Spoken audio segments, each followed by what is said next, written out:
Happy Tuesday, Jays. I'm Olivia Book. And I'm Drew Higgins. Today we'll start off the broadcast with a look at this week's weather with Hannah Sanders and a sports report from Ryan Stiff. All of that and so much more coming up next. This is KLHS.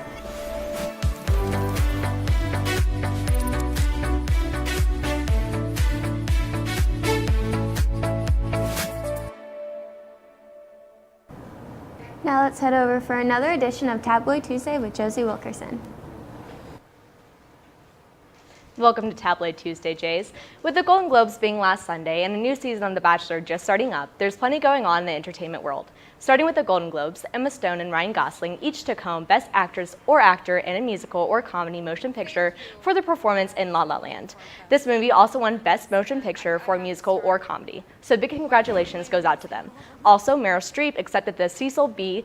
DeMille Award that night, but not without giving a 6-minute address about America's new president-elect. In her speech, Streep denounced Trump's campaign rhetoric and thoroughly criticized him. She also used her speech to highlight the importance of American culture of outsiders and foreigners. Mr. Trump, in a brief telephone interview, stated when asked for a comment on Streep's speech that he was not surprised. Sounds like Trump isn't too brokenhearted about Meryl's words, so let's hope this all blows over quickly. But speaking of heartbreaks, the new season of The Bachelor has just started up with 2017's Bachelor Nick Viall, who's no stranger to The Bachelorette and Bachelor in Paradise. Only after 2 episodes, Nick has whittled down 30 girls to 21. So far, there has been interesting photo shoots, a girl in a shark costume, and lots of drama. It seems that every year the show gets wilder and more fun for me and my friends to watch. That's all I have for today. Back to the front desk.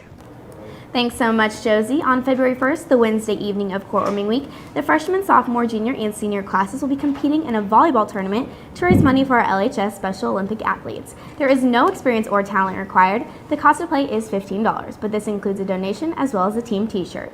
If you would like to play, please complete the form to pay your $15 to Mrs. Crawford in the guidance office by next Friday, January 13th.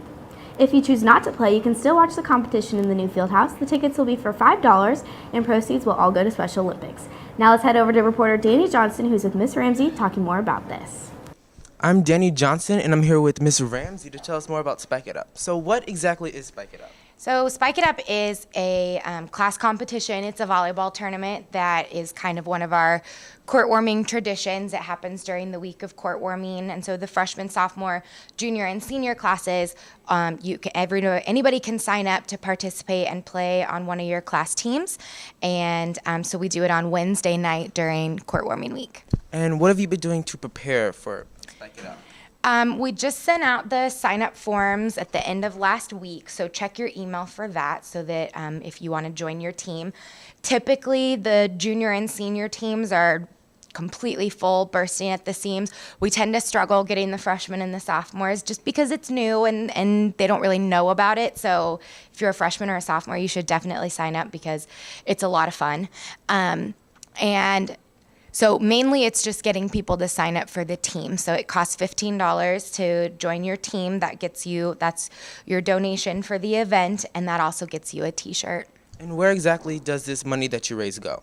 The money that we raise goes directly to our Liberty High School Special Olympics athletes. And so we really enjoy getting to do this for them every year. We make a good chunk of money to help them out with things like uniforms and bus transportation to events and things like that. That's super cool. Thanks. That's all I have for today. Now back to the front desk. Thank you, Danny. Moving on to our weather report. Hannah, will I need a jacket for tomorrow?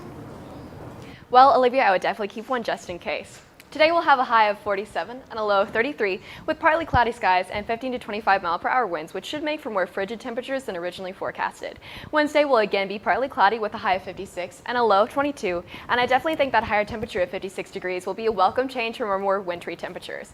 Thursday will once more be partly cloudy, but without the high temperature that came from Wednesday, the high being 31 and the low being 18. Now, Friday is where we will start to see some really wintry weather. As I mentioned yesterday, we have a chance for a wintry system to come into Kansas City and stay around until Monday morning. Friday will be quite chilly with a high of 25 and a low of 22, and a 50% chance of a mix between snow and freezing rain.